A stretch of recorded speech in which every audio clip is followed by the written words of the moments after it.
Manohar Rai, Ram Mohan Rai. Hello everyone, this is Aman Chaudhary once again. मेरे साथ हैं Ram Mohan Rai, advocate supreme court और गांधी ग्लोबल फैमिली के वाइस प्रेसिडेंट हैं, जनरल सेक्रेटरी हैं। अच्छा, अभी हमने 2-3 दिन पहले आपसे बातचीत किया था कि हम जब जम्मू में थे तो पूरी एक पीस यात्रा हमने कंप्लीट की थी।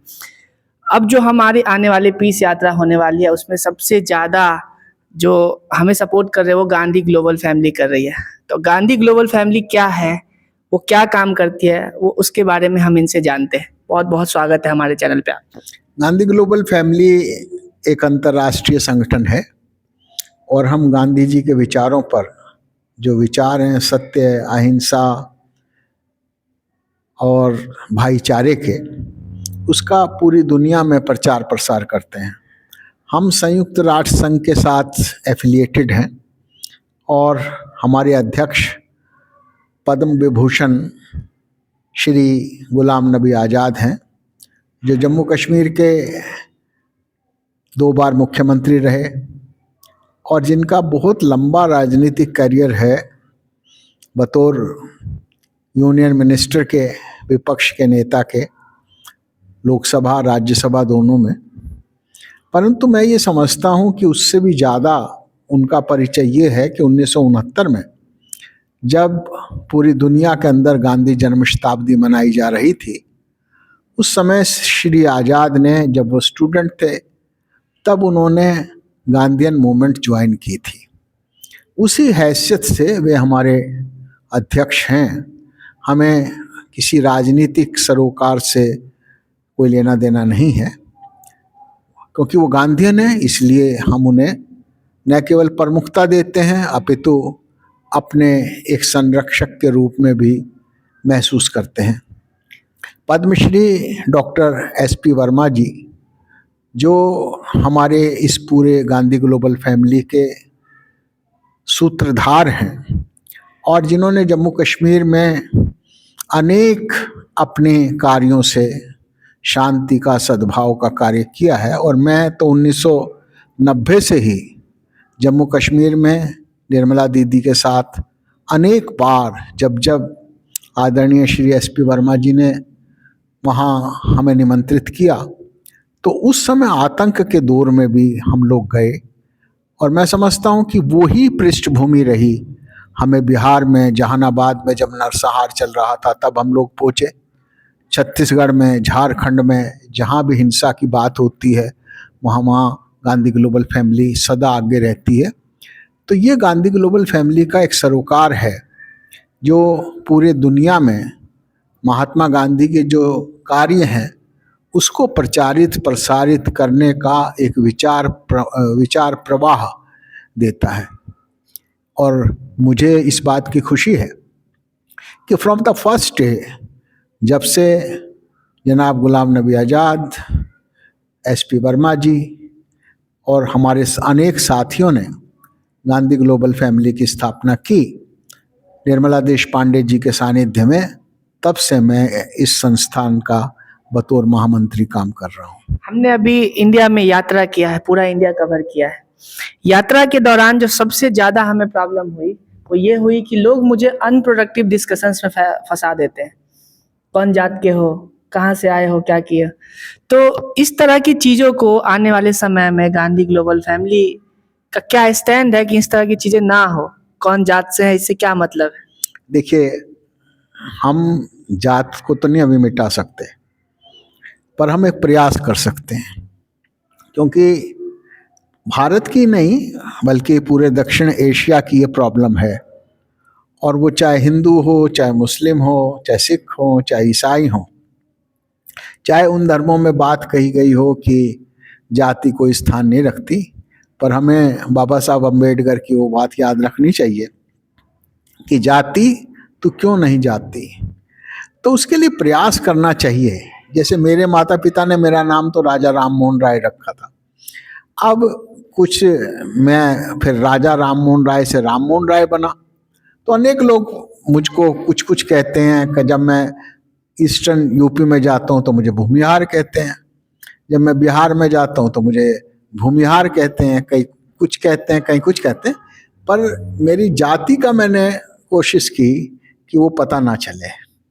तो हम ये प्रयास कर सकते हैं, परंतु ये प्रयास कितना सफल होगा इसके लिए एक लंबे संघर्ष की जरूरत है। और आज के उसमें स्थिति में जब सामाजिक, आर्थिक, शैक्षणिक, राजनैतिक तमाम तरह की जो ये हैं वो सब जाति के आधार पर हैं, तो अभी तो छोड़ने का नहीं है, पर हमें प्रयास करना चाहिए।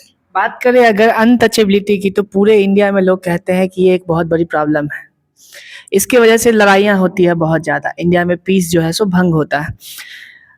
मेरा ये मानना है कि जनरेशनल मॉडिफिकेशन के वजह से एक समय पे, मानिए हम लोगों ने कोरोना में भी तो इसको प्रैक्टिस किया ही है कि हम छुआछूत नहीं रखेंगे, तो एक समय पे जो उस टाइम की जो परिस्थिति होगी उसमें अनटचेबिलिटी था, लेकिन जनरेशनल मॉडिफिकेशन के बाद ये स्टेट ऑफ रूल बन गया है। क्या ऐसा लग रहा है आपको कि इसको अब छोड़ना है हमें? मैं समझता हूँ कि अस्पृश्यता हमारे समाज के ताने बाने पर कलंक है, और महात्मा गांधी ने कहा कि ये सिर्फ कलंक ही नहीं है अपितु पाप है। पर क्या हम रोहित वेमुला के जो साथ घटित हुआ और उसके बाद फिर ये यूजीसी आया, इसको भुला सकते हैं? तो मैं ये समझता हूँ कि हम ये जरूर रखें कि ये जो छुआछात है, ये जो भेदभाव है, ये जल्दी से जल्दी समाप्त हो। मुझे ज्योतिबा फुले की एक बात याद है। ज्योतिबा फुले ने कहा कि भाई कोई भी राज आ जाए, हमें क्या देंगे? हमें क्या मतलब? अस्पृश्यों को क्या देंगे? क्या हमें मंदिर में जाने का अधिकार देंगे? क्या हमें कुएं पर पानी लेने का अधिकार देंगे? क्या हमें घोड़ी पर चढ़ने का अधिकार देंगे? अगर ये अधिकार नहीं मिलेंगे तो हम कैसे कहते हैं कि पूर्ण अस्पृश्यता निवारण है? मैं आपको तकरीबन 1980 के दशक की एक छोटी सी बात कहना चाहूँगा कि नाथद्वारा मंदिर है उदयपुर में, और मेरी पत्नी वहीं की है, नाथद्वारा की, राजस्थान की हैं। वहाँ एक आंदोलन चला कि मंदिर प्रवेश का, और उस समय निर्मला देश पांडे जी हरिजन सेवक संघ की अध्यक्ष थी। उन्होंने वहाँ कार्यक्रम किया, हरिदेव जोशी चीफ मिनिस्टर थे, वो आए, गिरजा व्यास आई, मेरे ससुर जी राज्यसभा के मेंबर थे, और उनके एक साथी थे निर्मला जी के, बहुत ही, मैं तो कहूँगा मेरे प्रेरक थे, श्री केयूर भूषण जी। वो जब मंदिर में गए तो लोगों ने हल्ला मचा दिया। केयूर भूषण जी ब्राह्मण थे, पर लोगों ने ये समझ के कि मेरे ससुर जी जो स्थानीय थे वो किसी अस्पृश्य को मंदिर में लेकर चला गया, तो वहाँ बड़ा दंगा हुआ, वहाँ हिंसा हुई। तो ये स्थितियाँ तो अभी हैं। अगर हमें किसी का जात नहीं, हमारी स्थिति क्या है, अगर मुझे आपकी जाति नहीं पता चलेगी या आपको मुझे मेरी जाति नहीं पता चलेगी, तो हम अपने खुलेपन को छिपाए रखते हैं। इसलिए आज जरूरी है अस्पृश्यता निवारण हो, और वो मन से हो। वो ऐसे ना हो कि कानून बन गया, कानून तो बन गया, उसको अस्पृश्य। अब देखिए, मैं वकील हूँ, आपने कहा मैं सुप्रीम कोर्ट का वकील हूँ, तो मैं ये कहता हूँ कि ज्यों ज्यों सख्त कानून बने त्यों तो अपराध भी बढ़े, जबकि घटने चाहिए थे। तो अस्पृश्यता निवारण का तो ढंग यही है कि हम उसको मन से स्वीकार करें। जब हम मन से स्वीकार कर लेंगे तो अस्पृश्यता निवारण होगा। मैं बात करूँ आपसे कि आपका स्कूल भी है, यहाँ गरीब बच्चों को आप पढ़ाते हो, तो इस प्रॉब्लम को सॉल्व करने के लिए आपकी तरफ से क्या क्या स्टेप लिए? मैं ये कहना चाहूँगा कि हम पहली बात तो गरीब बच्चे नहीं कहते, हम कहते हैं मेहनत कश आवाम के, मेहनत कश मजदूरों के होनहार बच्चे। और ये दीदी निर्मला देश पांडे जी पर है, जिसे गांधी ग्लोबल फैमिली एक सकारात्मक रूप में चलाती है। और मुझे इस बात की खुशी है कि निर्मला जी भी इस स्थान पर आई, उनके बाद हमने उनके नाम पर दिया। हमारे अभी आप देख रहे हैं कि ये गांधी जी की जो मूर्ति है, इसका अनावरण करने के लिए खुद श्री गुलाम नबी आजाद आए। हमारे जो प्रेरक हैं श्री SP वर्मा जी कई बार आ चुके हैं, राधा भट्ट आ चुके हैं, सुब्बा राव जी आ चुके हैं। तो ये है, मैं ये समझता हूँ कि हमारा ये स्कूल एक प्रयास है कि गांधी ग्लोबल फैमिली सिर्फ अंतर्राष्ट्रीय स्तर पर काम नहीं कर रही, बल्कि स्थानीय स्तर पर भी, गांव के स्तर पर भी, मोहल्ले के स्तर पर भी काम करती है। एक और आपको एक बात, हमारा कोई ऑफिस नहीं है, हमारे कोई बैंक निधि नहीं है, पर हम गांधी ग्लोबल फैमिली का हर कार्यकर्ता ऑफिस है। गांधी ग्लोबल फैमिली की हर वस्तु जो हमारे कार्यकर्ता की, हमारे, वो गांधी ग्लोबल फैमिली की। आप वर्मा जी के घर गए होंगे, आपने वहाँ देखा होगा कि वहाँ तो भंडारा है, वहाँ तो साक्षात माँ दुर्गा बैठी है, उनकी पत्नी तृप्ता वर्मा जी।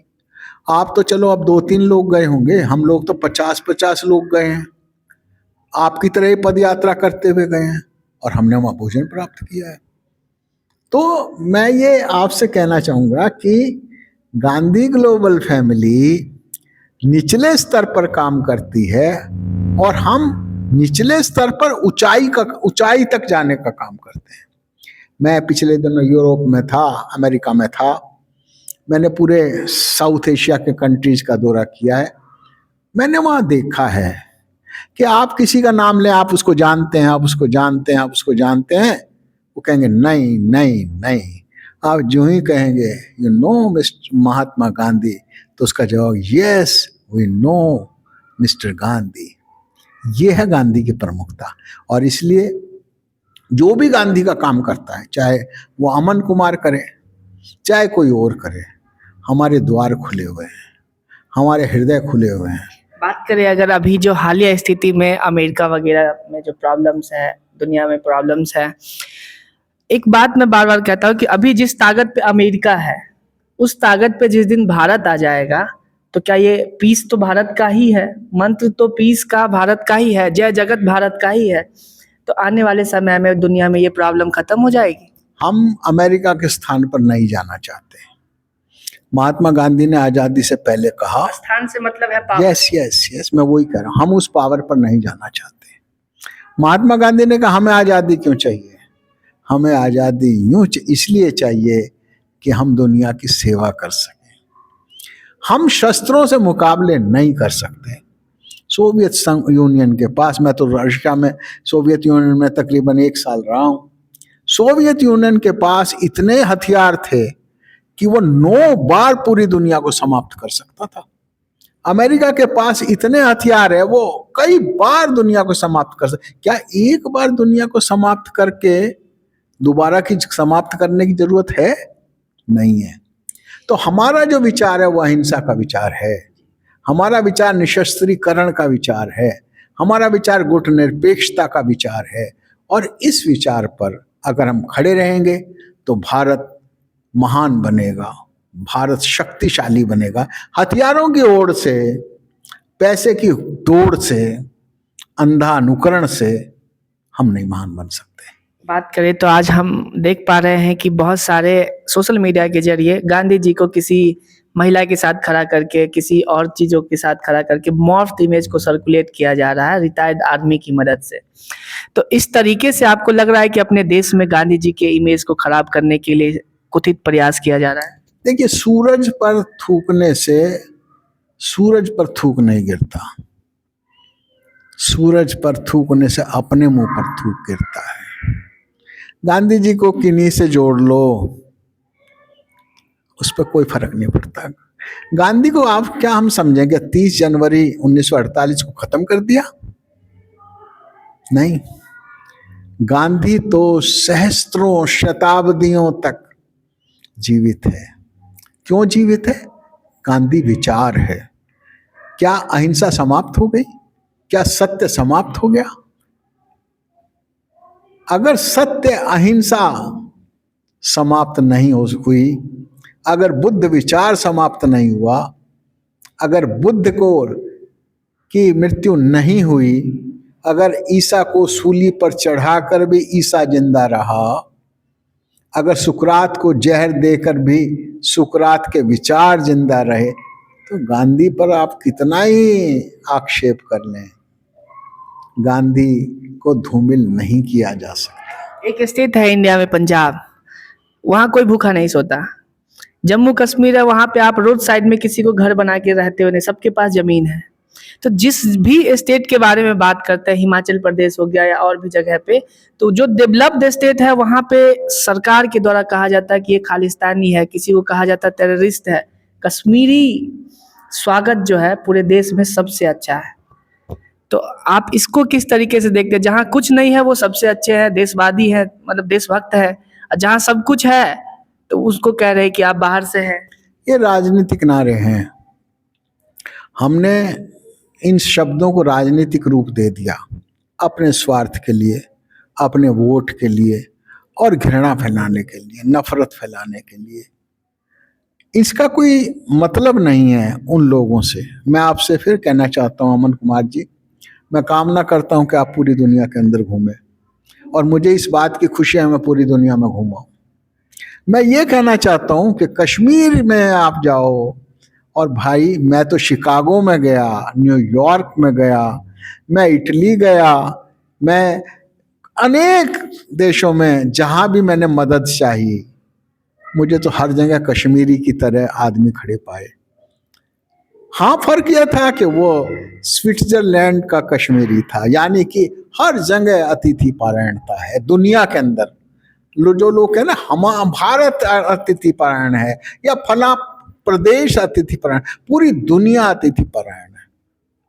मैंने पूरी दुनिया मुफ्त में घूमी है, टिकट जरूर लिए, पर मैंने कभी भी एक पैसा भी किसी होटल में ना ठहरने का और ना खाने का दिया, क्योंकि पूरी दुनिया, आपने कहा जय जगत, पूरी दुनिया की अगर हम जय बोलकर निर्मल मन से जाएंगे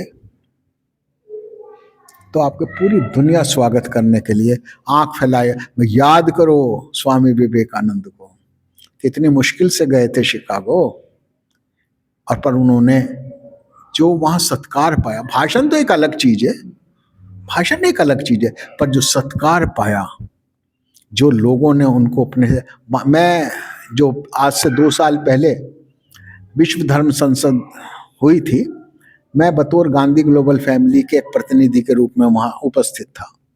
मुझे बोलने का भी अवसर मिला। मैं उस जगह भी गया जहाँ स्वामी विवेकानंद ने अपना व्याख्यान दिया था, मैंने उस जगह के भी दर्शन किए।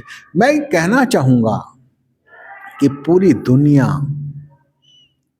आपके स्वागत के लिए खड़ी है। वसुधैव कुटुंबकम हमारे लिए एक मंत्र हो सकता है, पर दुनिया के ने उसको अंगीकृत किया हुआ है, हमसे नहीं किया, क्योंकि हर व्यक्ति में के हृदय में करुणा है, प्रेम है, स्नेह है, और जब करुणा, प्रेम, स्नेह है तो पूरी दुनिया के अंदर भाईचारा है। बात करें आपसे, तो आप एक लाइन में अगर यहाँ के देश के वासियों को और प्रधानमंत्री जी को कुछ बोलना चाहे तो क्या बोलें? नफरत मिटाओ, मोहब्बत बढ़ाओ, यही मेरा निवेदन है तमाम देशवासियों को, तमाम नेताओं को। और फिर इकबाल की बात है, क्या बात है कि हस्ती मिटती नहीं हमारी, क्या बात है जो हस्ती नहीं मिटती, तभी तो कहा सारे जहां से अच्छा हिंदुस्तान हमारा। और वो इसलिए यूनान मिश्र रोमा सब मिट गए जहां से, क्योंकि हमारे में नफरत नहीं थी। हमारा आजादी का आंदोलन भारत की आजादी का आंदोलन नहीं था, पूरी दुनिया में जहां भी साम्राज्य के खिलाफ आंदोलन था, जहां उपनिवेशवाद के खिलाफ आंदोलन था, हम वहां खड़े थे। तो ये भाव हमें आगे बढ़ाएंगे और गांधी ग्लोबल फैमिली इसी भाव को काम करने का अवसर जुटाता है। लास्ट लाइन में आपको अगर पूरी दुनिया से बोलना हो, कुछ एक मैसेज देना हो, तो क्या देंगे आप? जय जगत। जय जगत। क्योंकि वो गया जमाना, विनोबा जी ने कहा कि जय हिंद का जमाना गया। हम जो फादरलैंड मदरलैंड कर रहे हैं, इनका जमाना गया। पूरी दुनिया हमको प्यार करती है, हम पूरी दुनिया को करते हैं, पूरी दुनिया हमारा घर है। और फिर किसी एक देश की जय नहीं, एक प्रदेश की जय नहीं, किसी एक व्यक्तियों की जय नहीं, पूरी दुनिया के लोगों की जय। जय जगत। बहुत बहुत धन्यवाद हमसे बातचीत करने के लिए। इन्होंने बहुत अच्छा काम किया। अगर आप इनके स्कूल को आकर के विजिट करके देखें, यहाँ जो अभी मैंने देखा है, एनुअल डे फंक्शन है आज यहाँ पे, जहाँ जो लोग बैठे हुए थे वो सब के सब काम करने वाले लोग थे, कि इनके पास कपड़ा, बदन पे शुद्ध कपड़ा किसी आदमी के पास नहीं था। ये हमने महसूस किया, बच्चों में भी महसूस किया और उनके पेरेंट्स को भी देख करके महसूस किया। बहुत बहुत धन्यवाद। मेरी गुरु निर्मला देश पांडे कहा करती कि आज का नारायण, आज का विष्णु का अवतार लक्ष्मी नारायण नहीं है, आज का अवतार है दरिद्र नारायण। उसकी सेवा करो और आपको पूरी की पूरी कृपा, पूरा का पूरा आशीर्वाद, पूरी की पूरी शुभकामनाएं आपको देगा। बहुत बहुत धन्यवाद।